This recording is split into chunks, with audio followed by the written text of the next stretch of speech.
Hello everyone, कैसे हो आप सब। तो स्टार्ट करें हमारी क्लास। तो हम कर रहे थे chemical properties of acid, basis and salts, जिसमें हमने देखा था कि बेसिस भी और एसिड्स भी दोनों ही मेटल्स के साथ कैसा बिहेवियर शो कर रहे थे। सोल्ट बना रहे थे, प्लस में हाइड्रोजन गैस बना रहे थे। ठीक है, फिर उसके बाद हम करेंगे आज हमारी नेक्स्ट रिएक्शन है which is reaction of acids and bases with metal carbonates या मेटल हाइड्रोजन कार्बोनेट्स। अब सबसे पहले अगर मैं बात करूं कि मेटल कार्बोनेट्स होता क्या है, तो देखो उसमें मेटल जब किसी के साथ किसके साथ हो, कार्बोनेट के साथ हो, ठीक है, तो वो होता है मेटल कार्बोनेट। फॉर एग्जांपल अगर मैं यहाँ पे लिख के दिखाऊं आपको, जैसे ये मेटल कार्बोनेट है, अगर मैं लिखूं जैसे कि Na2CO3, ठीक है, तो this is a metal carbonate. Metal क्या है, सोडियम, और कार्बोनेट क्या है, CO3। ऐसे ही मेटल हाइड्रोजन कार्बोनेट क्या हो जाएगा, अगर मैं इसी का लिखूं तो NaHCO3। For example baking soda का फॉर्मूला होता है, वो भी हमारा क्या है, सोडियम हाइड्रोजन कार्बोनेट। ठीक है, तो ये होते हैं मेटल कार्बोनेट और मेटल हाइड्रोजन कार्बोनेट्स। तो इनके साथ अब हमारी एसिड और बेसिस की रिएक्शन करवा के देखेंगे हम। तो जब बेस रिएक्शन करता है किसके साथ, कोई मेटल कार्बोनेट है या फिर मेटल हाइड्रोजन कार्बोनेट है, तो कोई रिएक्शन नहीं होती। क्या है, कोई भी रिएक्शन नहीं होती। तो पीछा छुटा एक रिएक्शन तो आपको याद नहीं करनी पड़ेगी। ठीक है, इसके बाद आता है next point which is acids. Acid जब रिएक्शन करते हैं किसके साथ, मेटल कार्बोनेट्स या हाइड्रोजन कार्बोनेट्स के साथ, तो यहाँ पे एक प्रोडक्ट बनाते हैं which is salt, water and CO2 gas. क्या बनाते हैं, CO2 गैस।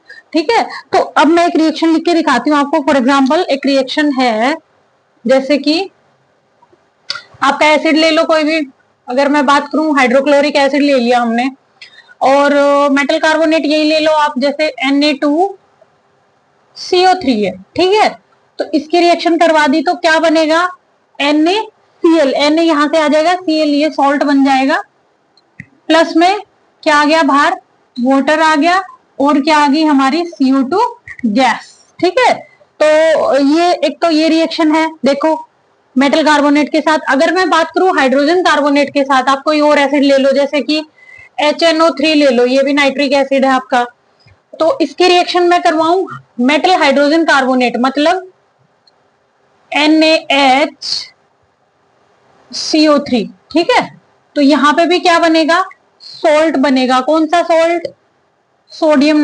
नाइट्रेट NaNO3, और बाहर क्या आ जाएगा, वाटर एंड हमारी CO2 गैस।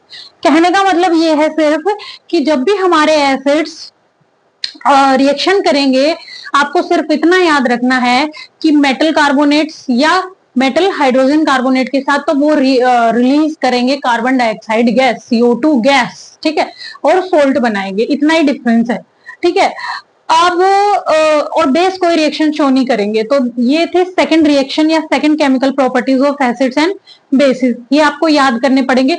और हमें पता कैसे चलता है कि हमारी CO2 गैस रिलीज हुई है, जैसे मैंने कल हाइड्रोजन के लिए बताया था कि एक हम पॉप साउंड टेस्ट करते हैं, कोई बर्निंग कैंडल वहां पे लेके जाएंगे टेस्ट ट्यूब के पास जिसमें हमने रिएक्शन करवाई, तो वो बर्निंग कैंडल एक पॉप साउंड की आवाज देगी।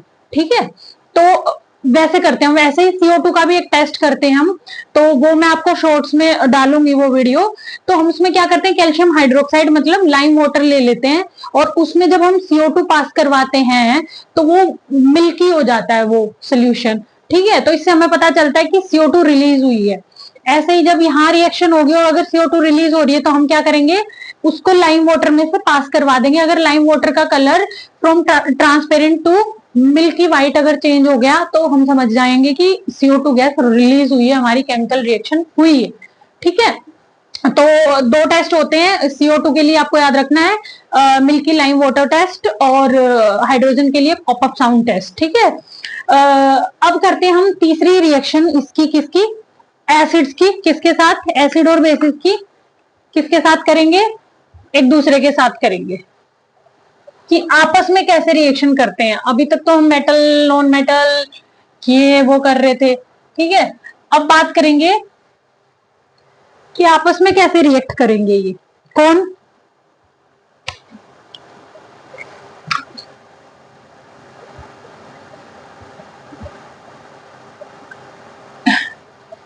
Reaction of acids and bases, ठीक है, खुद के साथ ही कैसी रिएक्शन शो करते हैं, अब ये देखेंगे। तो सबसे पहले तो अगर मैं बात करूं, आपको बता दूं कि इस रिएक्शन को, मतलब एसिड प्लस बेस वाली रिएक्शन को हम क्या बोलते हैं? बनाता तो ये सॉल्ट ही है, ठीक है, और क्या रिलीज होता है? वाटर रिलीज होता है, ठीक है। और इस रिएक्शन को हम क्या बोलते हैं? न्यूट्रलाइजेशन रिएक्शन, ठीक है, न्यूट्रलाइजेशन रिएक्शन। क्यों बोलते हैं?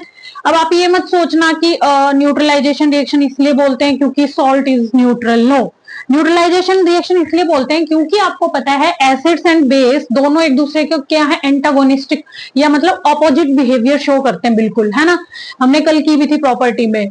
तो इसीलिए क्योंकि दोनों एक दूसरे के ऑपोजिट हैं, तो एक दूसरे के इफेक्ट को न्यूट्रलाइज कर देते हैं। क्या कर देते हैं? न्यूट्रलाइज। जैसे मैंने एसिडिटी की एक शॉर्ट डाली थी कि अगर हमें एसिडिटी की प्रॉब्लम हुई है तो हम उसको न्यूट्रलाइज करने के लिए बेस ले लेते हैं, तो वो उसको न्यूट्रलाइज कर देता है। जब भी कहीं एसिडिटी बढ़ जाएगी तो हम बेस डाल के उसको न्यूट्रलाइज कर देंगे।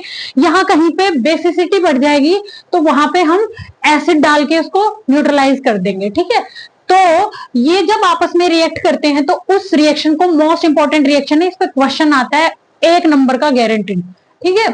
तो एसिड प्लस बेस मिलके एक रिएक्शन करते हैं which is called neutralisation reaction, and the product of this reaction is salt plus water, ठीक है। अब आप कहोगे कि सॉल्ट को न्यूट्रल क्यों नहीं बोल रहे हम? देखो, सॉल्ट को हम न्यूट्रल इसलिए नहीं बोल रहे बिकॉज क्योंकि डिपेंड करता है कि आपका एसिड कैसा है या आपका बेस कैसा है। इसमें अब 4 टाइप की रिएक्शन बनती है अगर मैं लिखूं तो फर्स्ट रिएक्शन अगर मैं बात करूं, मान लो फर्स्ट केस है, अगर आपका वीक एसिड है और प्लस में वीक ही बेस है, तो आपका सोल्ट कैसा बनेगा? न्यूट्रल। कैसा बनेगा? न्यूट्रल, ठीक है। अगर यहीं पे अगर एक और चीज मैं बोलूं, स्ट्रॉन्ग एसिड है प्लस में स्ट्रॉन्ग बेस है, क्या है? स्ट्रॉन्ग एसिड है और स्ट्रॉन्ग, चलो मैं एग्जांपल भी साथ साथ लिख ही देती हूं इनके। जैसे कि आपका वीक एसिड क्या है? एक वीक एसिड आप मान लो CH3COOH, एसिटिक एसिड होता है, वीक होता है, ऑब्वियसली एडिबल हम खा लेते हैं तो वीक ही है, स्ट्रॉन्ग को तो हम नहीं खा पाएंगे, जीभ में से छेद कर देगा। तो CH3COH को हम रिएक्शन करवाएंगे किसी वीक बेस के साथ। फॉर एग्जांपल आपका वीक बेस होता है, एक मैं बोलूं अगर, एल्यूमिनियम हाइड्रोक्साइड, ठीक है, बहुत ही घटिया बेस होता है, बहुत ही वीक बेस होता है। तो दोनों ही क्या है? वीक एसिड वीक बेस है, क्या बनाएंगे? वीक सोल्ट बनाएगा, क्या?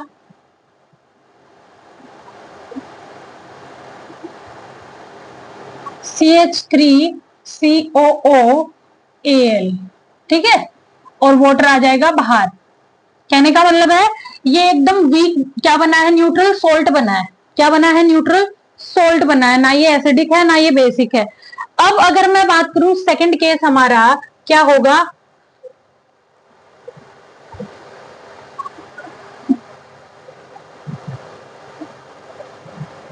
एक स्ट्रॉन्ग एसिड है प्लस में एक स्ट्रॉन्ग बेस है, तो भी दोनों ही चीज क्या है? बराबर की है, प्लस माइनस की वैल्यू बराबर है, दोनों एक दूसरे के इक्वल है। स्ट्रॉन्ग एसिड है, स्ट्रॉन्ग बेस है, दोनों न्यूट्रलाइज कर देंगे एक दूसरे को, तो क्या बनेगा प्रोडक्ट यहाँ पे हमारा? न्यूट्रल सॉल्ट, ठीक है, प्लस में H2O। जैसे कि एक रिएक्शन लिखे, हमारा एक स्ट्रॉन्ग एसिड होता है HCl, ठीक है, उसकी रिएक्शन करेंगे, स्ट्रॉन्ग बेस होता है हमारा NaOH, ठीक है, दोनों स्ट्रॉन्ग है, सोल्ट हमारा बनेगा न्यूट्रल विच इज NaCl, ठीक है, सोडियम क्लोराइड हमारा न्यूट्रल सोल्ट बन गया। तो आपको ऐसे याद रखना है बस कि जब 2 केसेस होते हैं, क्या या तो दोनों ही चीज वीक हो, एसिड और बेस, या दोनों ही स्ट्रॉन्ग हो, तो दोनों ही केस में हमारा जो सोल्ट बनेगा वो न्यूट्रल सोल्ट बनेगा। लेकिन 2 केस ऐसे आते हैं जहां पे एक चीज स्ट्रॉन्ग और एक वीक हो। For example strong acid plus में वीक बेस, आप बताओ क्या बनेगा? खुद ही दिमाग लगा लोगे कि वीक बेस है और स्ट्रॉन्ग एसिड है, तो जो सॉल्ट बनेगा वो हमारा हल्का एसिडिक बनेगा। कैसा बनेगा? एसिडिक बनेगा। जैसे कि एक एग्जांपल मैं आपको लिख देती हूं, जैसे स्ट्रॉन्ग एसिड अगेन हमारा क्या है? मान लो HNO3 ले लो, चलो आप, स्ट्रॉन्ग एसिड है। और कोई वीक बेस, वीक बेस अभी मैंने लिखवाया था, Al, एल्यूमिनियम हाइड्रोक्साइड हमारा बहुत ही वीक सा बेस होता है, घटिया सा। तो क्या बनेगा यहाँ पे, सोल्ट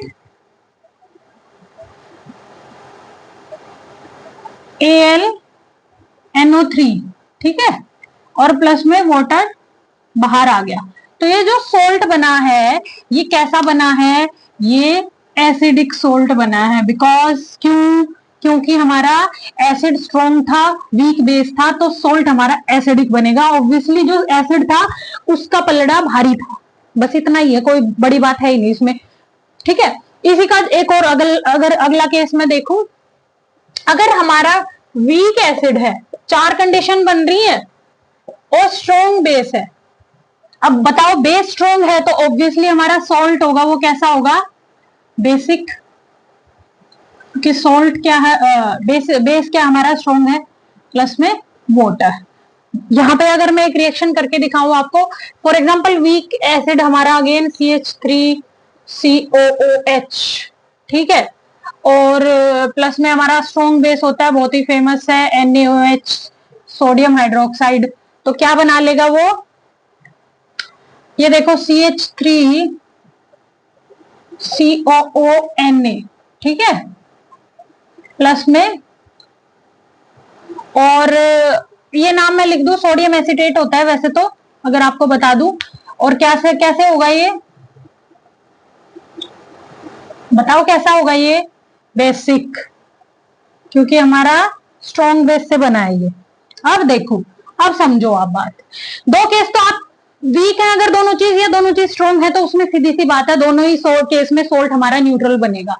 ये दो केस हैं जहां पे स्ट्रॉन्ग एसिड और वीक बेस है, वहां पे हमारा जो सोल्ट बनेगा वो हल्का एसिडिक बनेगा। और जहां पे बेस स्ट्रॉन्ग है और एसिड वीक है, तो वहां पे हमारा जो सोल्ट बनेगा that will be basic in nature. दो रिएक्शन दिखा दी मैंने करके, एक में एसिडिक बन रहा है, एक में बेसिक बन रहा है। ये होता है सोडियम एसिटेट, जो हमारे साबुन वगैरह पड़ते हैं ना, देखना कभी लिखा हुआ, उन पे लिखा हुआ होता है, तो उनमें मिलता है ये।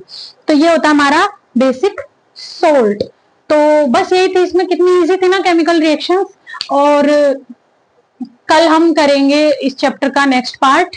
और till then bye bye, take care, thank you so much and God bless.